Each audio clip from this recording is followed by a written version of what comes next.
During the dying days of M33, a long and bloody war would erupt within the depths of Segmentum Pacificus. This war would be documented within Imperial records as the War of the False Primarch. Not much is known about this particular conflict, as many of the records that existed regarding this war were purged by order of the High Lords of Terror following its culmination. One of the few details regarding this war that does still remain states that this conflict raged for a period of time longer than both the events of the Horus Heresy and the War of the Beast combined, lasting for a total of 80 Terran Standard years. This conflict would finally be brought to an end when the High Lords of Terror assembled 5 Space Marine chapters that together would become known as the Pentarchy of Blood. A number of the chapters that comprised this assemblage were notorious for their savagery and brutality, as their ranks would include the warriors of the Kakaradons, Death Eagles, Charnel Guard, Flesh Eaters, and the Red Talons. After the Pentarchy of Blood was convened, these loyalist chapters would be tasked with hunting down and exterminating 11 other Space Marine chapters that the High Lords of Terror had deemed as traitorous perdita. These traitorous or renegade chapters would not only be destroyed, but all evidence of their existence was expunged from Imperial records, and their homeworlds would become subjected to exterminatus. While the exact cause of this war has been lost to the annals of history, it would, at least from an initial glance, appear to have been instigated by a so-called False Primarch. So just who or what exactly could this False Primarch have been? It would initially seem that the main instigator of this war was a man, presumably a Space Marine chapter master, who believed or otherwise proclaimed themselves to be a Primarch. The reasoning behind this could either be due to this individual suffering from delusions of grandeur, or simply being an extremely egotistical individual who in his arrogance declared that he was either a new Primarch or simply as great and holy as one of the actual Primarchs. As a result, this could have led to his chapter becoming renegades who eventually declared their secession from the Imperium. This would appear to be the most likely cause behind the War of the False Primarch, as there have been many instances throughout Imperial history of conflicts occurring due to one particular individual's vain pretensions.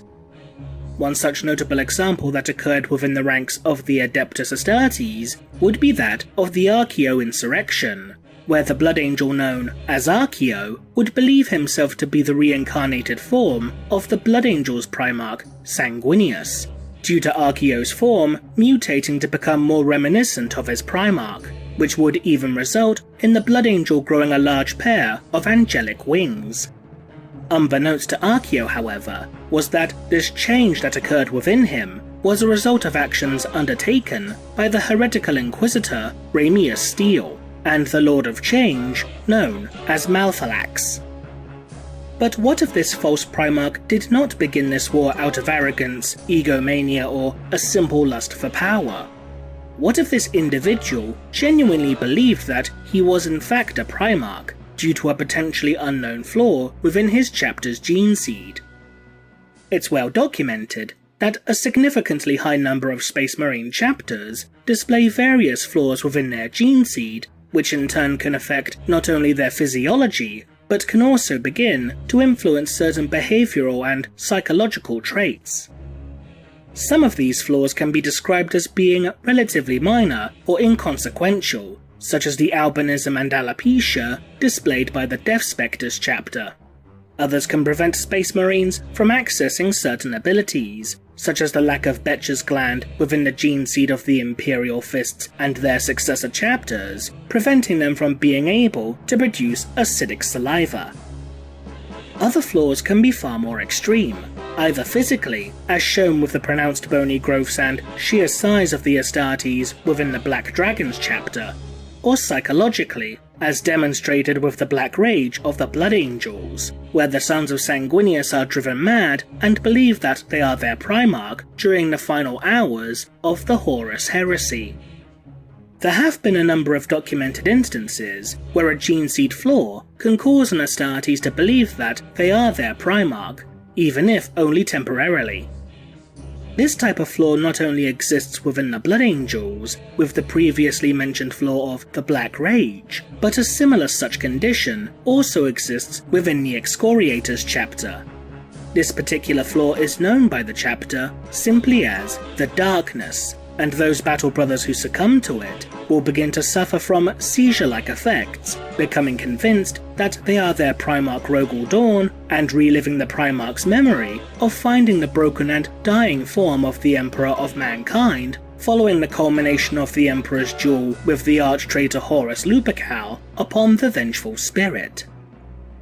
This particular gene seed flaw appears to be unique to the Excoriators chapter specifically, as no other Imperial Fist successor chapter has ever documented an instance of a battle brother succumbing to the Darkness. Because of these aforementioned examples, it is certainly possible that this False Primarch had succumbed to a hitherto unknown flaw within their chapter's specific source of gene seed, causing him to believe that he was his chapter's primogenitor Primarch. However, the identity of the specific Primarch that the False Primarch could have believed himself to be is unknown, for aside from the chapters that comprised the Pentarchy of Blood who took part in this war, we know next to nothing of the other Space Marine chapters that were involved throughout the course of the conflict. But there is another potential identity for this False Primarch, even if it would appear to be far more unlikely. What if the False Primarch was, in actuality, a real Primarch? Each of the Primarchs were cloned at some point in time, with the majority, if not all of them, being created by Fabius Bile, the former chief apothecary of the Emperor's Children Traitor Legion. During the Horus Heresy, Bile would create multiple clones of the Iron Hands Primarch Ferrus Manus, at the request of his own Primarch, Fulgrim. Fulgrim's reasoning behind the creation of these clones of his one-time friend was so he could soothe his own ego by attempting to sway each successive clone into joining him in aiding the rebellion of Warmaster Horus.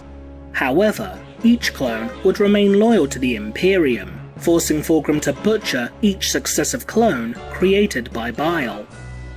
It would later be discovered, several centuries later, that Fabius Bile had created multiple other clones of the Primarchs. While most of these creations were little more than deformed monstrosities, Bile succeeded in creating at least two perfect clones, one of Horus and one of Fulgrim.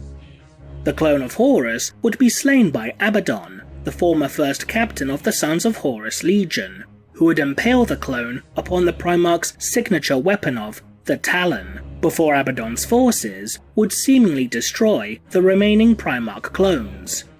The perfect clone of Fulgrim would not only survive, but would be raised to adulthood in secret by Fabius Bile himself. Ultimately, this clone would be gifted to the Necron Lord Trazyn the Infinite in exchange for a large supply of pure and untainted Emperor's Children gene seed. But what if a perfect clone of a third Primarch also managed to survive the destruction that claimed its brothers? While admittedly an unlikely possibility, it wouldn't necessarily be outside the realm of possibility, as if the clone of Fulgrim could have survived, then why not the clone of another Primarch as well? After all, Primarchs are known for their sheer presence, producing an aura of immense power, as well as giving all those within their immediate vicinity the urge to kneel or bow before them. As such, it's reasonable to assume that this so-called False Primarch would presumably have also demonstrated this particular trait.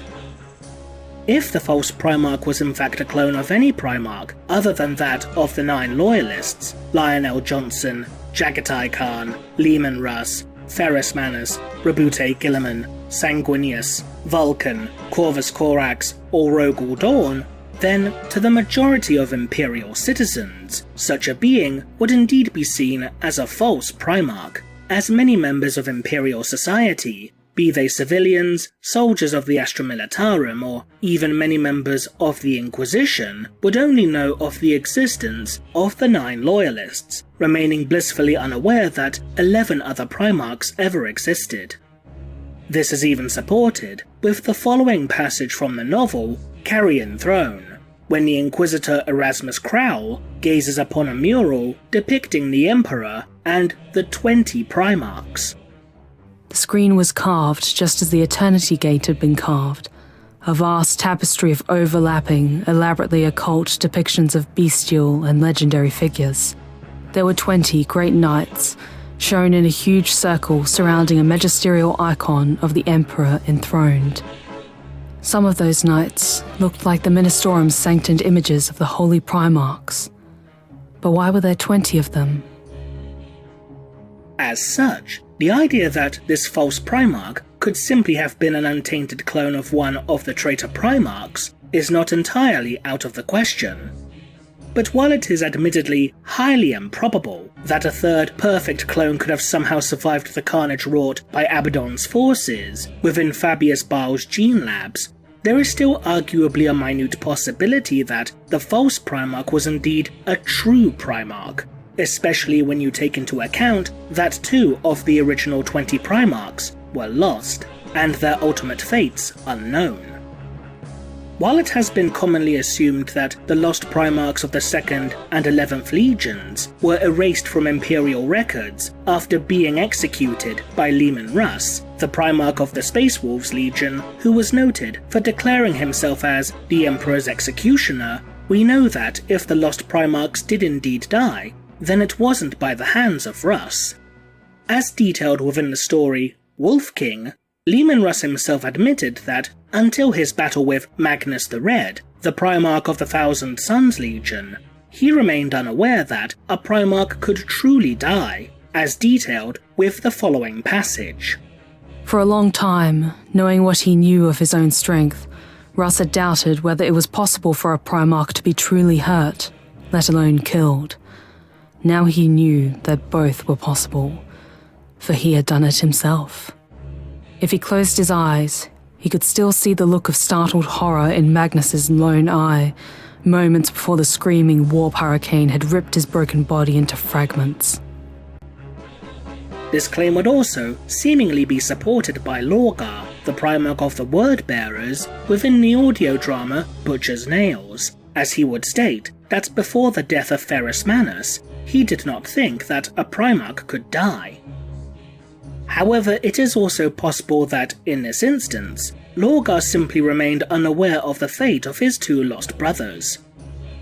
It is also worth noting that the story Chamber at the End of Memory from the Scions of the Emperor anthology would state that at least 2 of the Primarchs would have the knowledge of their lost brothers psychically erased from their memories by Malcador the Sigillite.